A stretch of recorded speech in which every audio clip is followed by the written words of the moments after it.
suivez pas les vidéos de la chaîne au quotidien, je vous invite fortement à reprendre la playlist dans laquelle est incluse cette vidéo sur le comment assembler son PC, choisir ses composants et assembler son PC, puisque la playlist va être faite d'une certaine façon et va avoir quand même un ordre qui sera somme toute assez logique.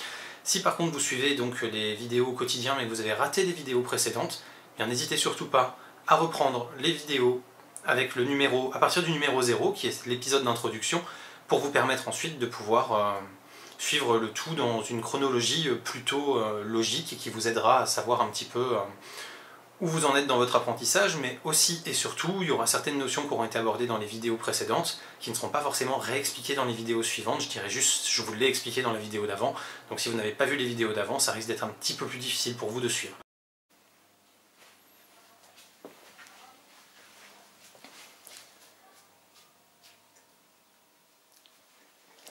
Alors on va passer à la présentation de la carte mère. Donc ici on est sur une micro ATX, vous avez divers formats de carte mère, il faut bien que vous vérifiez en fonction du format que le boîtier que vous avez sera compatible. Ici on a 2 slots de RAM, certaines cartes mères peuvent en avoir 4 ou 8. Ici on a le socket du processeur. Quand vous choisissez votre processeur, surtout vérifiez bien que le socket est le même que sur votre carte mère, puisque là encore sinon ça ne marchera pas. On a ici un port PCI Express qui va permettre de mettre une carte graphique externe ou des cartes ayant besoin d'un peu de débit, et 2 ports PCI pour des cartes filles si vous voulez rajouter par exemple des ports USB ou des choses comme ça.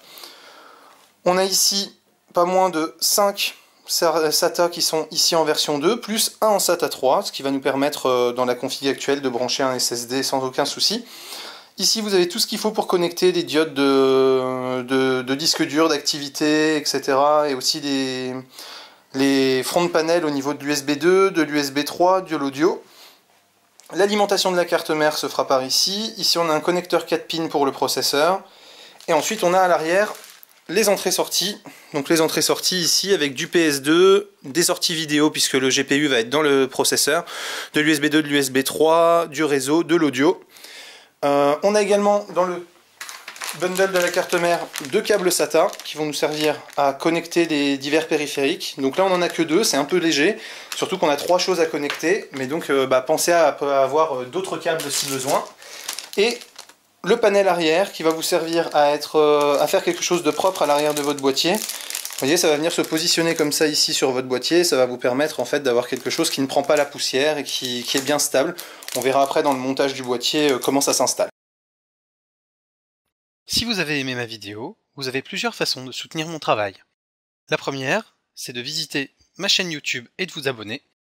La deuxième, c'est de venir mettre un j'aime sur ma page Facebook. Vous pouvez également venir mettre un +1 sur ma page Google+. Vous pouvez visiter mon site web. Et bien sûr, vous pouvez vous abonner à mon flux Twitter. Toutes les manières sont bonnes, alors n'hésitez pas, ça me fera plaisir, dans un cas comme dans l'autre. À très bientôt pour des prochaines vidéos.